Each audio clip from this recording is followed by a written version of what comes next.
তাড়াতাড়ি, ওদের কিছুতেই ছাড়া যাবে না। ঠিক আছে মহারাজ, আমরা তৈরি। লেলা সোনা মা আমার, তুমি ঠিক আছো তো? বাবা, তোমাকে দেখে কি ভালো লাগছে। ওহ, তুমি আমার প্রাণ বাঁচিয়েছো। না লেলা, আমার তো মনে হয় তুমি আমায় বাঁচিয়েছো। তুমি আমায় বিশ্বাস করার শক্তি দিয়েছো, আস্থা রাখতে শিখিয়েছো। আমি তোমায় নিয়ে খুব গর্বিত সোনা। ও বাবা, তুমি খুব ভালো। মহারাজ, ওরা আমাদের উপরে হামলা করছে।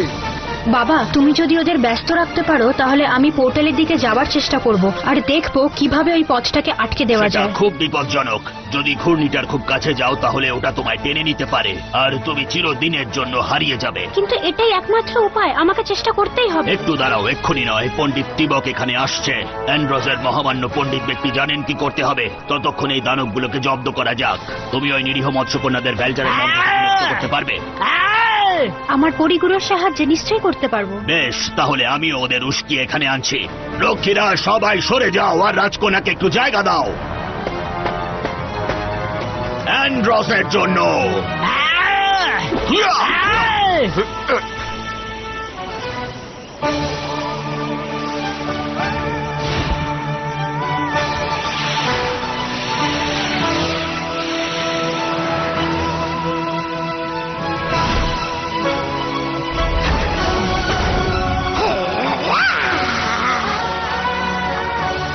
পরিগুলো,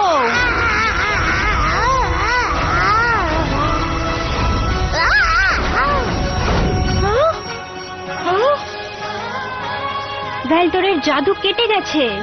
খুব ভালো করেছো সোনা। এবার আমি আমার সৈন্যদের সাহায্য করি। তুমি পণ্ডিত দেবকের জন্য এখানে অপেক্ষা করো।